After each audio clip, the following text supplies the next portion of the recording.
All right. Thank you so much for joining, everyone. I know as more folks are kind of trickling in, we can just get started and get the ball rolling. So thanks so much, Keegan, for joining today. Happy to be here. No cowboy hat today, but don't worry, I'm wearing my other favorite country hat. So we're still in character, everybody. Awesome. Great to have you here, Keegan. Today isn't a demo or a slide deck. It's a conversation about a problem every sales team hits. Like reps don't run out of leads. They first run out of capacity, especially at fast growing companies like Warmly. Excited for this conversation and hearing what transpired at Warmly, what was happening before, what's the situation now, what's changed over time, and then go deep into the workflows that Keegan and the team have been using to kind of actually make things happen.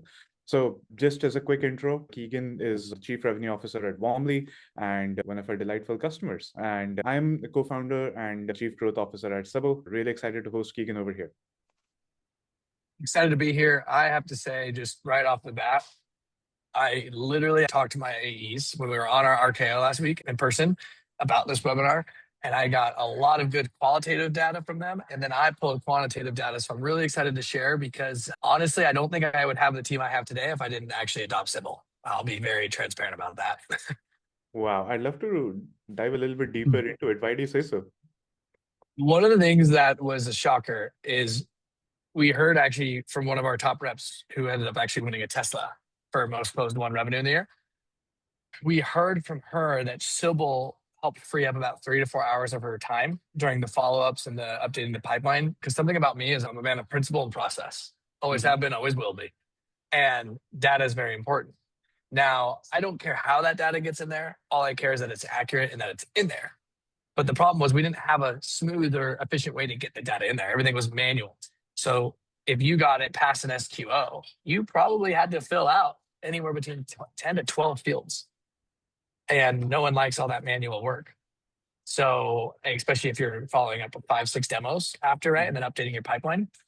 We have a lean team too. We want them doing 6 to 7 demos. So it would add up. So a rep was telling me it saved anywhere between like 3 to 5 on average of hours per day, not week, per day.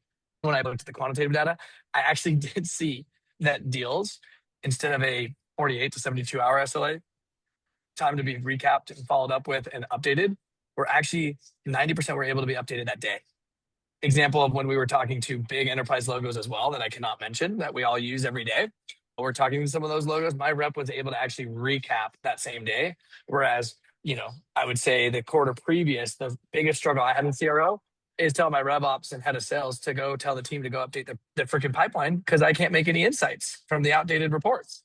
I rarely have that problem now. Fantastic. That's an exciting story. So I'd love to kind of take a step back and just, understand what were things like before you kind of started investing in Sybil or even other kind of AI tooling to kind of help with rep efficiency. So like at a high level, what was your sales process? Where were reps getting stuck? What insights were you looking for that you were not getting? Let's start from there to kind of lay the context for then what happened later on. Yeah. So the process I built is kind of backed by data from Gong. They have a great 2026 AI report that's worth reading too that I just digested. One of the things I'm a big believer on is continuous touch points and SLA time on when you have the meeting and when you get back to them. The requirement is you have 24 hours from when a meeting's held to have that recap. We have a template, you kind of personalize it, you put in like these 3 whys. We've moved to Medic now, but it used to be 3 whys, like what have you tried? And like why now? Why software? Why buy us? That type of thing. So we'd have that required that you had to fill out the CRM, and then it would push to the template and outreach. Then you had to send that email from Gmail, right? In the recap. Then you had to attach it to an SQO sequence if it's a qualified op, which is a series of touch points within 65, 70 days, right? Just to keep the pulse going. And it's all educational with articles, links, and blogs. We've seen our close win rate be north of 27% adding that. So some months we're at 30, some months we're at 35, some months we're at 26, 27, depending on what kind of deals we're working. But we've seen our win rate be higher. So the process works. Let's go behind the curtain there. It's a lot of manual work. You have to then send a recap. If you have multiple stakeholders, I instruct them to send a recap to each. If you're talking to marketing, you want to talk about the marketing pains. If you're talking to sales pains, etc. So we're trained to do that way. And then the CEO separately as well as the CFO, because you got to loop in the CFO at some point. So that's all manual. Then they have to go and put them all in the respective SQO sequences because not every SQO sequence is the same. And then they have to go obviously update where it's at in the stage. So all this was manual. As soon as we adopted Sybill, we were able to do the AI recaps, like train it how we wanted it to prompt. It would pull what was needed for a marketer versus a sales leader versus the CEO. The rep could just copy, paste, send, attach it to the pre-built SQO sequence and outreach. And those fields were automatically updated in HubSpot from Sybill's integration. So what used to be step by step by step by step, which was essential because the data showed it was winning, like we were having more wins from it, right? It was a winning process. It was essential, but it was very mundane and manual. Sybill eliminated the manual work for 2/3 of that. That's where the hours of time back came. Fascinating. Like, so when you were building out this process, so a few things that I would love to call out. I think one of the things you mentioned was like when you are in calls with multiple stakeholders, you would ask the rep to follow up individually to each of them. That's, I think for our listeners over here, I mean, that's a phenomenal practice. It's always yielded better results than just doing group follow-ups. I hear you say that reps are updating 3 Ys and a bunch of other fields in your CRM. And I'm assuming that's also tied to like stage gating, right? Like you fill out certain fields to move to a certain stage and so on. I'm curious, when you implemented this, when was the first time you kind of implemented this detailed process? And maybe it was a year ago, maybe it was a couple of years ago. I'd love to understand, at that time, did you see it improving win rates? And is that why you've kind of stuck with it so far? And how has it changed over time? So backstory, I am the founding revenue leader here at Warmly. That took it from 100K in revenue to we're just about to cross 7 million in less than 3 years. Like this month, we're crossing 7 million in ARR. So it's exciting growth that we've kind of been hitting the triple, double, stuff like that. And what I've seen work is I started the process myself and then fine tuned it. We hired like 2 to 3 AEs. They started using it. We brought on some more layers of management as we expanded. We tested moving away from this process and having it be a little bit more streamlined and less like SQO follow-up, less automated follow-up, more of like discretion of the AE. Win rate plummeted. I put everyone in a room and I said, we're making this change. I'm not taking this ship down into the deep ocean here. Like we went from a 27% win rate on average to like sometimes, like I said, above 30 to a 22, 21% win rate. Wow. Sometimes 1 month it was 18. We did this for a quarter, not doing this fine-tuned process that I built from the beginning. And I was immediately like, no, straight to jail. Like, no, this is not allowed. So we changed it. We went back, we reverted back to that process, and we saw the win rate pick up again, but with more AEs. At this point, we went from 3 AEs. I think at this point we were at 7 or 8. So, and by the way, the CSMs that do upsells on my team, if you want to expand our seller count to about like 12 to 15, 14, they also follow a similar process. It's different because you're farming versus, just landing the account, but it's a similar process as well. They have to update the Ys. They have to do some type of follow-up that's more warmer to the account that they manage, but there's still the similar process that they adhere to. So if you're seeing it across the whole go-to-market revenue board that, we built it from the beginning, we saw it work, we moved away from it just to see if there's a better way. There wasn't a better way. We reverted back to it and we still saw the win rates shoot right up. Then that's a process that works with your org as you scale. So we don't want to remove from the process, but you need to have technology that helps make your process more efficient, right? That benefits it. And that's where Sybill came in. And to be frank, I was evaluating Gong, Sybill, and other vendors as well. And I just didn't see the AI workflow that Sybill had. Like the fact that I can just go in or use my Claude prompts. I'm a big Claude user. We're big Claude users here at Warmly. And I can use those same prompts, really technical, go into Sybill, and it can pull it for me, right? Or I can have it integrate to Claude and then pull. I mean, it's just amazing what I'm able to just pull for these insights that I used to have to do manually. When I was a top manager, I would go deal by deal. Those days are over. I just use the AI to help find the best deals with flag or to answer my questions of integrations that we need to prioritize or why we're losing deals, like why we're losing the qualified, stuff like that. And I can find those insights within 5 minutes. And it's a deep dive. And that's the benefit for my workflow. For the AEs, they're asking these questions on the call. Sybill's recognizing the 3 Ys. Now we're medic, but it used to be 3 Ys. And it's recognizing that they're asking these questions and it's taking those answers and plugging them right away. And then it's doing the recap per persona. Like I said, that used to be manual and now it's automatic. I call it automagic when you're using AI. Automagic. Yeah, and that's really interesting to hear. So, a couple of things I'd call out in what you said, Keegan. One is like the true kind of startup, like, founding revenue leader mindset of like, okay, cool, we have this process. Let's try and see what happens if we don't use this process. The win rates dropped. Cool, let's go back to it. And oftentimes, great revenue orgs are built that way, where you're doing experiment after experiment until you find something that really works and scale that out. So, amazing to hear that story. We've done a few such experiments ourselves at Sybill as well. It's great to hear. And I guess the other thing to call out is it sounds like even before you adopted Sybill and Claude and other tooling, the process was working. You had really strong win rates. And so I'm assuming that there were some reps or some folks in your team who were kind of frustrated with the amount of work they had to get done or like how much time they were spending on admin, which kind of brought this to the forefront and you started looking at Sybill and other tools. Is that a fair assumption? I'd love to understand what was the situation there and how did it become like a proper evaluation on your end? I'm laughing because it's a funny story. My most senior rep, it came from Six Sense. I'll just give it away. Came to me and goes, "The process works, but it needs a makeover. You cannot keep reps like me and scale to higher talented reps if you have this mundane process with no automation. We need to fix it." She goes, "I agree with the process." Because she came in at first and thought, "Whoa, this process is a little, are you sure we want to do all this?" And then when she saw it play out, that it did actually increase her win rate, she goes, "I like it." I said, "Okay, great. You're a very senior rep. You joined a startup. You've proven yourself. You've been here for 6 months plus closing a lot of deals. Go and find me a tool within our budget. Go and find me a solution outside of just Gong. I know Gong. I have friends that work at Gong. I've seen it. Go find me other solutions that incorporate AI, and we'll take it on. Then I'll have the RevOps manager evaluate it, and then I'll get looped in to evaluate it." And that's what happened. She brought it on. You guys let us try it out, I think, for like 2 weeks. And kudos to you, because at that point, the team was hooked.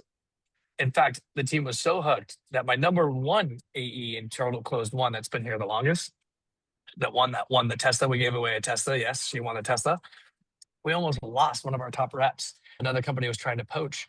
I came back and I said, "Listen, outside of like giving you, better comp and better growth and getting you into the up market segment that you want to go after, what would make you stay?"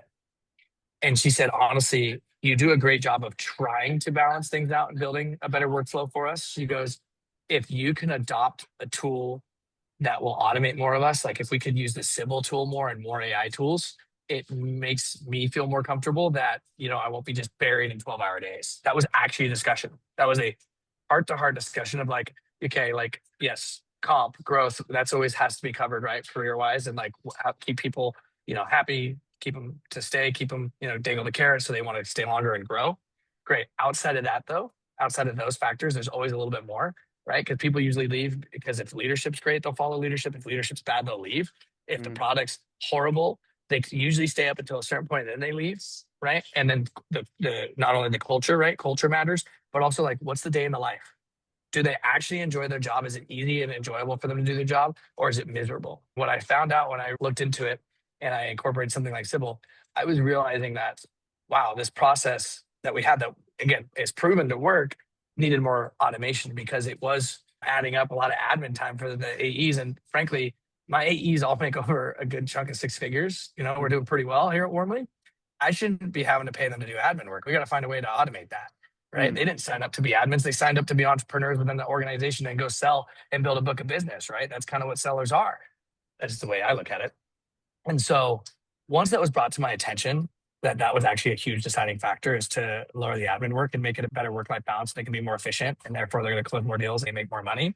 It was a no-brainer for me. And that was during the trial period. So your guys' trial period was perfect timing for our reps to like get it synced in. Also helped calm the storm of like getting people from that were maybe like, oh, like, when are we going to make these changes, to see the light at the end of the tunnel and say, okay, I'm all in if we get something like this to help streamline our workflow. So that was a huge impact and perfect timing for us. I mean, that's a fantastic story for me to even hear because, like, I know, like, Keegan, you and I were talking during the trial period. And obviously, as a seller, you don't know everything that's going on in the buying org. And it's amazing to know that that's the kind of impact you were seeing already. Boom, case study. Yeah. Absolutely. This, I think, brings to light a bunch of things. First of all, I think your attitude of like every seller is like an entrepreneur, especially at a startup, they're an entrepreneur of their own book of business. I think that's a phenomenal framing. I think the world would be a better place if more founders thought that way. And I think, especially at a fast growing org like Warmly, right? Like you guys have an amazing brand. You are big on LinkedIn, you're big in events and so on. And so my sense is that you guys are capped on like how much a rep can really handle rather than like in terms of, oh, we don't have pipeline or anything like that. I mean, or literally like your software is one of the best at generating pipeline. And so just being able to increase the amount that a rep can deal with without burning out, without 12-hour days, as you just said, I think that's a phenomenal value add that any tool can provide. So I'm curious if you can share any kind of anecdotes or any metrics even that you have in terms of like, are reps now able to handle more deals? Are they able to, like, have you seen any lift in the conversion rates or anything else like that? Or how did you internally talk about AI tooling, including Sybill, that you've deployed, like how it's useful? Would love to hear from your perspective as a CRO. So I've got a couple stories, right? I'll talk about the rep wins from utilizing this tool, right? Work-life balance, I've retained my team.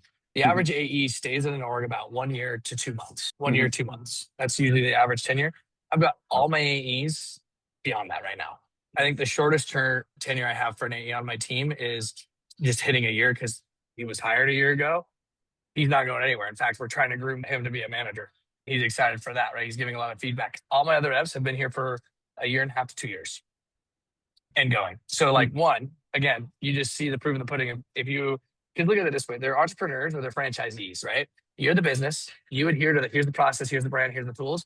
And then you give them a book and you pay them to go get that book. And then they get rewards, they get commission if they go win that book of business. That's like if that's not a perfect way to say like, yeah, they're franchisee owners, like they believe in your brand, they're signing in, they're bringing their skill set, right? And they're going to go grow that book of business, their book of business that you assign to them, which therefore grows the companies. That's like a franchisee. They got the entrepreneur mindset, right? And so seeing that I've had reps surpass the average tenure at a company shows, okay, we must be doing something right outside of just being like a great product and a great culture. There's more to it, right? People probably have a good lifestyle here, good work-life balance. And, at startups, that's really hard. Yeah.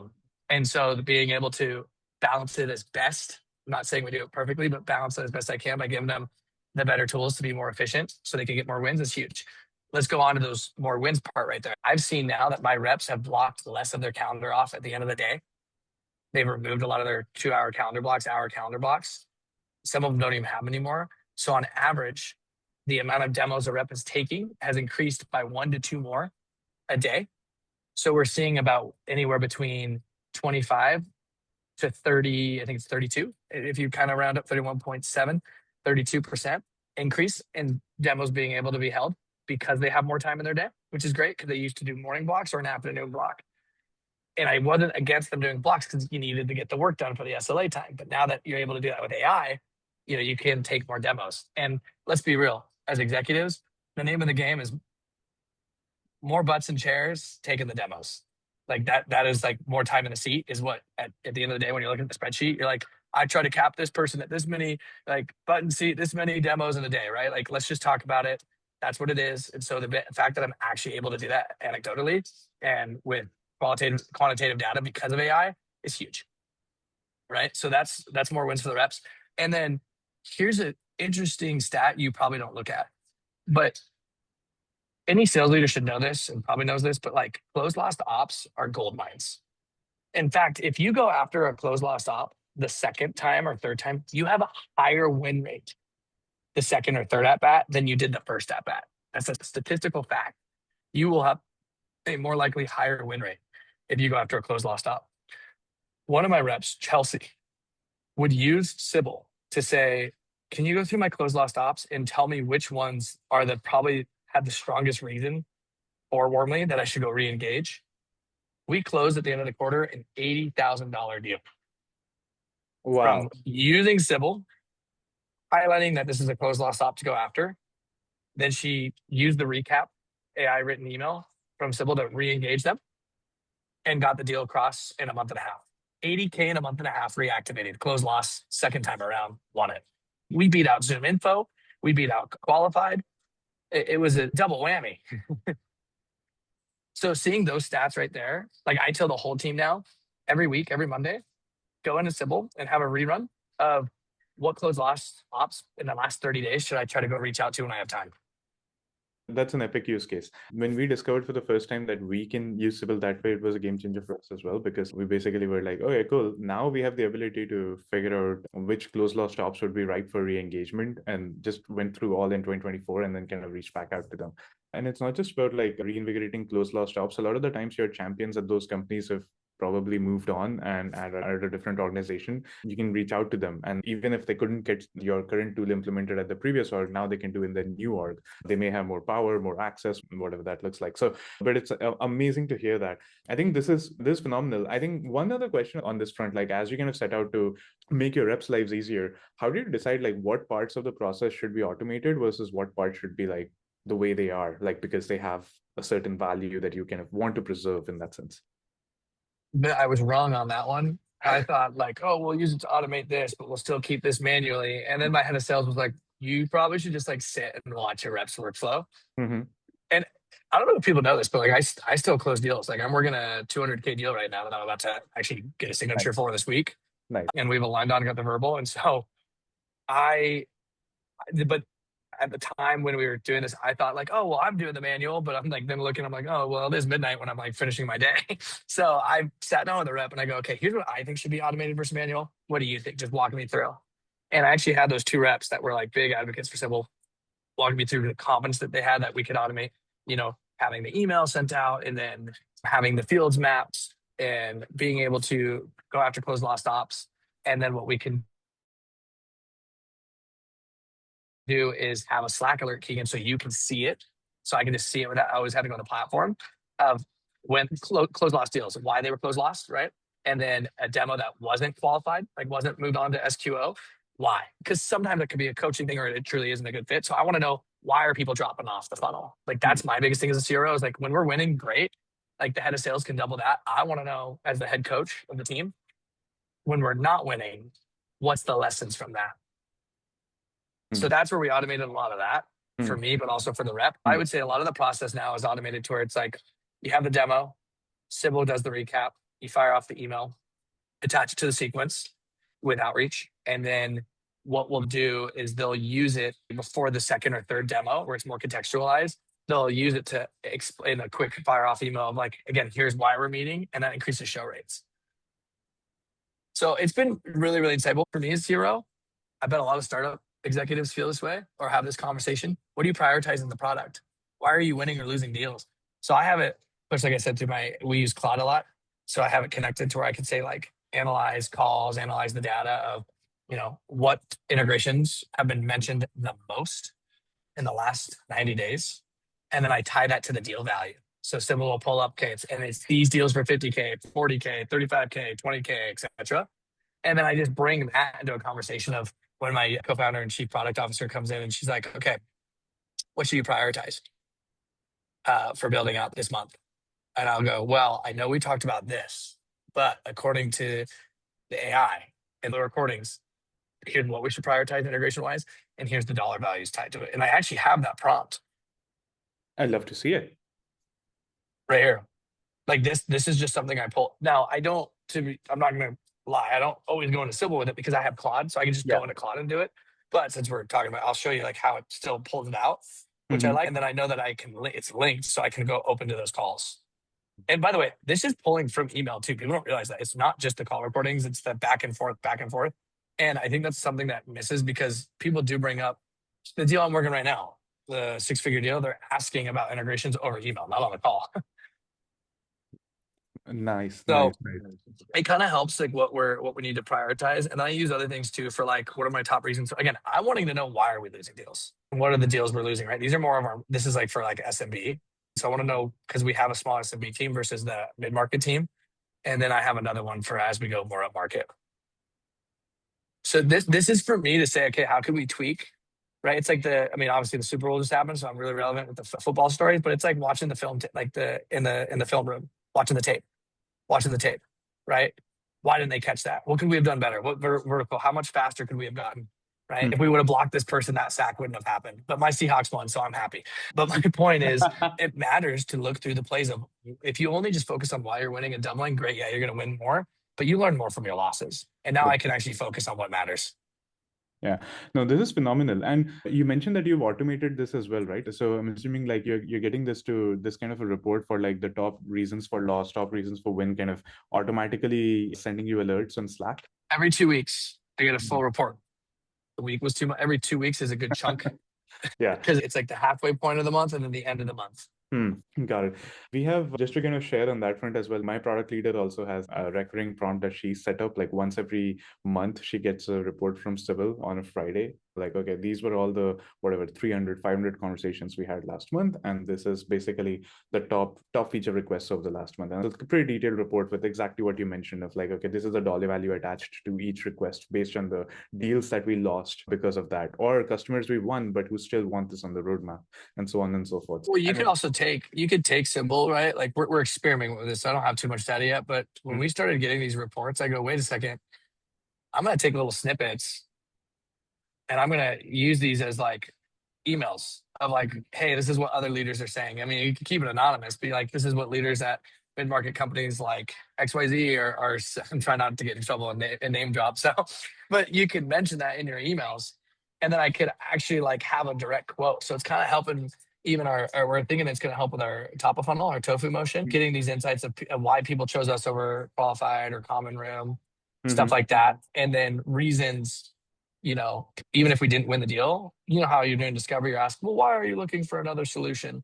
And if it's a competitor of ours, they're going to talk about the pain about that competitor a little bit. We're going to use that as here's what we're hearing from leaders that use this and why you should look at warmly, right? So you can get more motions out of just how do you help mid-funnel? You can use a lot of that as remarketing for top of funnel targeting. That's some real like AI forward thinking. And I love talking to CROs who've kind of implemented this. So this is awesome. I'm also curious, like you mentioned that you're using Claude for some of that stuff as well. So I'm curious, like how do you kind of interplay between like Sybill and Claude and any other AI tools you're using to get such sort of insights? Like how do you choose which tool to go for what kind of reasoning? There is a Slack channel that we have pushed to. We have a channel called Go to Market like Leadership. And I'm going to just show this real quick. So this is from Claude, taking insights from our CRM, Sybill, emails, AI, and we have something called like our database, so our usage, our user database. And then it's also connected to like Josh Braun, like our training stuff, training materials. So let me show you this. So this is, can we see my screen? Yes. Cool.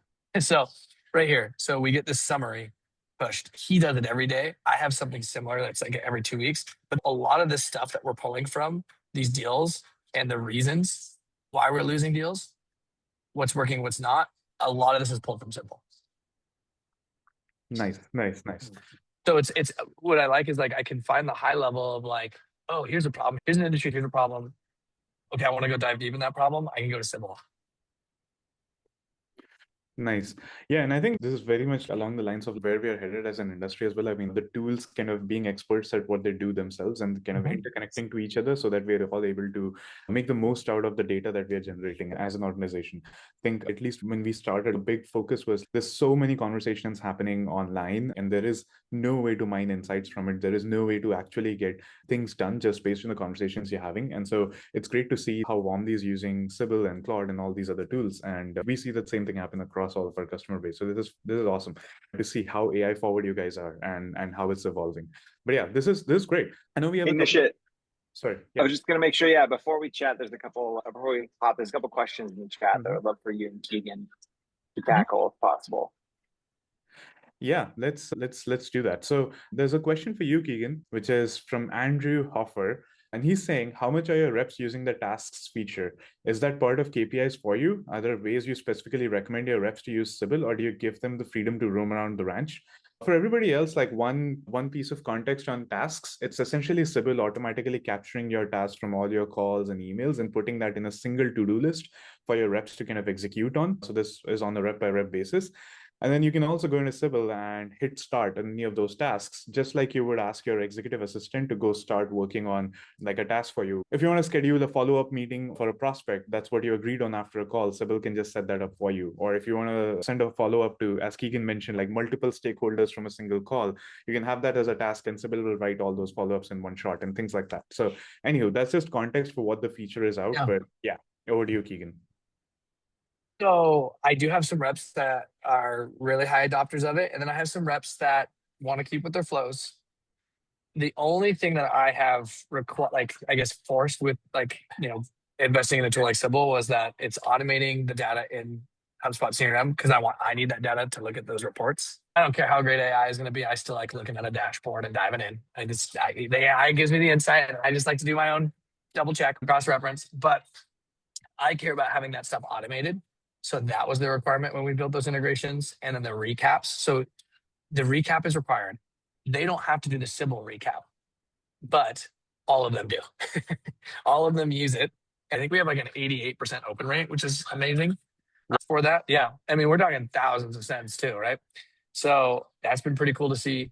However, the tasks, I let them choose that. But funny enough, we actually just got our CSM team on Sybill. Mm-hmm. And the handoff has been way better. So I have CS as well with a manager of CS, and then that's under me. And they're more in sync, especially now that the CSMs are starting to upsell. So we're starting to move to like the Sybill being the reminder checklist for CS, but for AEs, because it's a slightly more, I think, open workflow. CS, we're just trying to make the most use of our time because we are in so many longer calls, right? They're customer facing. It's a good checklist to get done. I have an executive assistant, we have a virtual one. And so it's a way for her to go in and see what things she can help automate on my behalf from my emails. And the higher level ones where it's like, I just talked to another CRO or a CEO about something or a customer. Those are reminders for me to get done at the end of the day. So usually about like 4:00 is when I'll go check. So for example, I had a call today and I was talking about Gong's report. Sure enough, it reminded me, send that email of the Gong report, which reminds me, I got to make the template for the team because we brought that up like 5 times, but we don't have a template with the Gong report. So a little bit more open on that, but I think for CS, we're moving in that direction is probably what I'm going to enforce.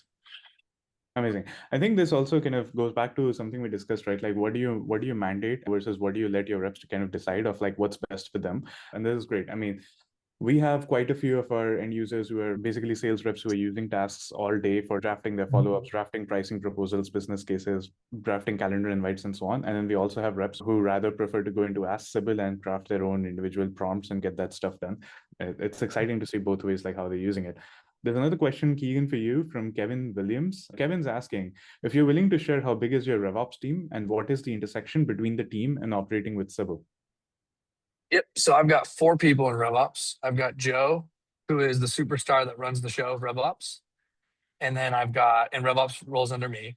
Mm-hmm. And then you've got Desanka, who is everything enablement. You're talking, need a super demo. Shout out to super demo. You need a super demo of how to walk through something. She creates those updates, templates, updates our Spec-It, updates our Notion. With her, nothing should be over 30 days old. It's amazing. So she's keeping it fresh, keeping the docs fresh for the reps to use and the enablement. Then you've got Alexander.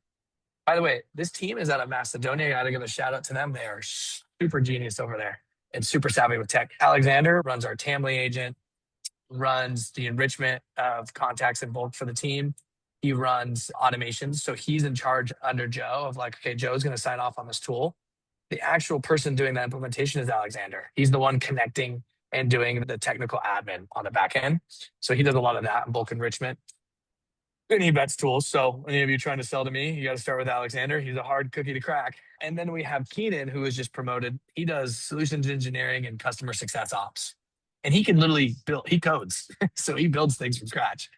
Funny enough, we built our own Chrome tab extension for the CSMs and AEs to manage their accounts, and a Chrome extension that connects to HubSpot. Guess where it's pulling its insights from? Sybill. He built the connection through the API or whatever, MPC, whatever. That's where I say it's above my pay grade, but he did it. And so that's how the team also can open up the call in Sybill, or he can now have the button where it says, extract the recap from Sybill. Not kidding. We just had it demoed on the RKO of what he built for 2 weeks. So now the team can be faster and more efficient with that Chrome extension. So it was originally built for customer success. And I was like, can you copy that for the AEs and the SDRs? Because we can all pull those insights. Hopefully that was useful insight for our audience. Kevin also had a follow-up, and you said you were at 7 million ARR. So yeah. We just crossed the finish line like this month. So, Congratulations. and that was 2 years and 9 months in growth, just under 3. Epic growth trajectory. By the way, folks, if you're not following Keegan, please follow him on LinkedIn. I think you'll hear a lot more about his takes. He's obviously a very AI forward, kind of industry first person over here who's building an amazing team at Warmly and an amazing revenue motion. Warmly is famously a big proponent of building in public. So you will see not just the ARR numbers, but a lot of on the field learnings from Keegan if you follow him on LinkedIn. Here's the truth about me, which I think y'all get a kick out of. I am true half cowboy. If I'm not riding, hunting, or fishing, I'm literally out in the countryside just building with AI or testing AI. Like that is my hobby. Work and testing things is my hobby. And so I'm very transparent of what's working for us and how instead of calling it, the losses, I call it what we've learned. Yeah. So if you want some of those tips, I like to drop those. And we do a lot of collabs like this too. Nice. Yeah. So there's a question from Mark. What are sales teams doing wrong with AI today? And how is Sybill a better fit for filling that gap versus the Claude, ChatGPT, and CRM systems of today? Keegan, if you want to take a stab at it first, go for it, and I can chime in after. So I've got something for the whole team to show here. This is the breakdown that we had from, where's my Zoom? I'm used to 2 screens. All right, here we go. This is actually a breakdown from Gong's 2026 report. So this is their data, and then I had the AI break it down for a slide. This is our slide. But essentially, sales productivity dropped last year, even more than in 2024. And you're like, what the heck? But aren't we using AI? The truth was people were saying they were using AI, but a lot of it, and this is again from Gong's report broken down into a slide. A lot of people were getting their toes wet, right? They weren't going all in. They weren't jumping in. A lot of people were trying it out, kind of using it consistently. But the ones that actually won were the people that were making it a core driver of strategy. So the people that use, just for example, our use case for Warmly, people that bought our AI inbound agent and let the AI cook and let the AI actually qualify inbound leads and help convert outbound leads from ads or the emails or LinkedIn that come to the site. People that consistently used it for the year as a core strategy for inbound, they saw higher results than those that tiptoed with it. You're seeing that across various industries, across various AI tools. So, for example, Sybill. I need my CS team, to probably adopt the tasks features more, because I bet right now we're right here for CS and we're right here for AEs. If I want to get to here, I need to incorporate it as a core driver and a core metric more. That's kind of like a good learning actually from this conversation, is if I adopt Sybill even further and make it part of like, here's our KPI and here's the tools or the checklist you use to get through those KPIs. That's driving it as a core function in our go-to-market. We're going to see probably more wins, right? But they're also a sequencing tool, right? So they do all these outbounding things too. And here's the great thing. We use data from our competitors because it's the same industry and the same market. And so I'm just telling you, here's the data I'm getting from the big guys. But I love the startup that's more scrappy with AI. And I'm going to use that as a core driver so I can get more wins. Yep. And I mean, there's great validation for us as well in the way a lot of our customers are adopting Sybill. To add to what Keegan just mentioned, I think so in terms of adopting AI in your sales team to actually make them more efficient, there's 2 parts to it. One is the technology part and one is the behavioral part. A lot of what Keegan said around behaviors is like 100% agree with that. Like kind of need to have that mindset that, hey, we need to experiment with a few AI tools, see what works, and then kind of make it a core part of our strategy, not just buy it and let it be shelfware. Like some reps use it sometimes, but it doesn't really make a big difference. It is only when you become like cultishly obsessed with making your life so much better is when you discover what you can actually get AI tools to do for you. But we did that with the team all uses Gemini. When you get access to work, when you join Warmly, you get Warmly email, you get automatic sync to Gemini. Because we're like, no, you should be asking Gemini, which is connected to our other systems, these questions before we make a rule. Ask the AI before just asking the team in Slack. Yeah. And then particularly about where like Sybill really differentiates and why it might be a good fit for your team. A lot of it has to do with what are you looking for and which tool really solves for it. At Sybill, what we realized as we were building out like back in like 2023, like the first AI powered sales systems, like true LLM powered sales systems, we realized that the real power is in being able to not just analyze a single call or a single deal at a time, but being able to analyze all of your data at one shot and give you the insights that you're looking for. Firstly, having access to all of the relevant conversation data. So that's like conversations, emails, CRM, Slack, all these different sources, combining from there, laying it out in a data structure that actually makes sense, and then exposing the tools to make the most out of it. And so the kind of things you can do in Sybill, for instance, what Keegan just showed around like asking, hey, why have we lost deals in the last quarter? Tell me like the top 5 reasons why we've lost. Tell me top 5 reasons we've won, and what can we change in our sales process to fix that? Those are the sorts of things that you can do in Sybill that you just cannot do in any other tool, simply because it doesn't have all that context or a way to engineer all that context across thousands of deals into like a single prompt response and then kind of automate it and kind of workflow it. And when you combine that with your CRM and your Claude and Gemini and other tools, it becomes even more powerful. Like just my own use case, I have a board meeting this week. Yesterday, I was creating the slides for the board deck. And it used to take me a day or two to create the kind of get all the metrics in order for the board meeting. Yesterday, it just took me 2 hours because I was just chatting with Sybill all the time. I was just asking, hey, what was our conversion rate from stage 2 to stage 3 last quarter? What was our win rates? So those are like CRM specific questions. And then also asking subjective questions. Cool. We replaced Gong and so many companies last quarter. Why were we successful in doing so? For the deals that we did lose, what were the top features because of which we lost? Or what were the top reasons why this positioning worked or didn't work? Which is the kind of insight that I can get from Sybill because it has both the subjective and the quantitative data that is required to pull all those insights. One thing I noticed about Sybill that I should highlight, everyone uses ChatGPT or Gemini or something like that, right? Like everyone, let's just talk about outside of B2B. Like my grandma uses AI, which I was actually pretty impressed. Go grandma. You guys built such a good like design of a platform that someone that's familiar with an AI like that can easily adopt Sybill. I struggled with Gong. I've struggled with other tools. I've struggled with tools that were startups as well in the recording space, and they had all these functionalities, but it was not simple to use. For me, you didn't even onboard me because I missed it because I was busy. I was going to the conferences, and I was able one day to just go in and say, oh, I'm just going to ask it this prompts because it's asking me to prompt. And I was able to just input my questions that I've now moved to Claude, but I was able to input them. And it just gave me what I needed. Again, I didn't even have to get onboarded because my RevOps team obviously set it up. It was integrated, set up. I was able to ask it the prompts I was curious about, get the answers really easily. And then I got the confidence too, backed by the team, that they're seeing their workflows be, more efficient, right? So I'm keeping reps again further than the average tenure, which is a huge win for an organization in general. And so the fact that your platform is simpler to use and still pulls great AI insights has been a huge lift. And again, for someone that's like, well, I use this other tool, right? Don't be afraid to try Sybill because we were actually gunning for this other tool that was well known. We tried Sybill. And the team that was like, oh, we should look at this other tool, immediately after the week trial was like, this tool is actually so easy to use and so helpful. That's actually something we're working at warmly, is making it more intuitive. And you did a great job that I could probably get my dad, who just did a 7-figure exit of his business in insurance. If I got him on Sybill for his, remainder 3 months that he's on the contract, he would probably save hours of time and be able to figure it out on his own because he uses something like ChatGPT. But if you threw him into the wolves of the bigger AI giants that also incorporate AI, as they say, it's like going through a maze.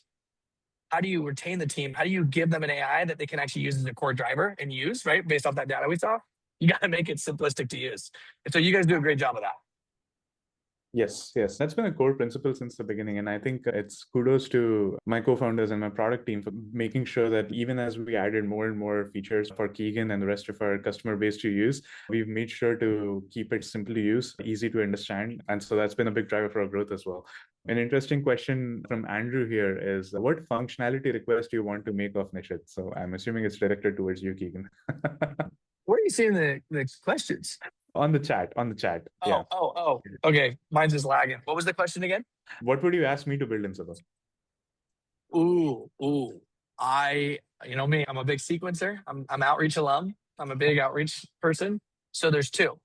And I brought this up to the other co-founder. There's a AI that can allow me to like go search with my Lead IQ licenses. It basically plugs into our tools. It's called Alicia. I told him to go build an integration with you because they don't do call reporting. They never will. They want to be that executive assistant type thing where I'm like, put this person in the sequence. Go find me the 50 executives at these deals or these companies in my CRM. And it goes scrapes my Apollo license or Lead IQ, finds them, and then it can push it to sequence. I want to ask it to pull from Sybill, and it's like integration not found. So I would say build an integration with them because that just, again, the analytics is so powerful. I think with outreach you can train the agent to auto sequence. Awesome. That's great. I think this is a phenomenal request, and we have some interesting stuff in the roadmap for Q1, which is like our February to April. So I'm looking forward to share that. In terms of playing well with other tools, that's a key focus area for us in the next couple of months. And you'll see a few of those coming through. But thanks for sharing that, Keegan. And thanks for the question, Andrew.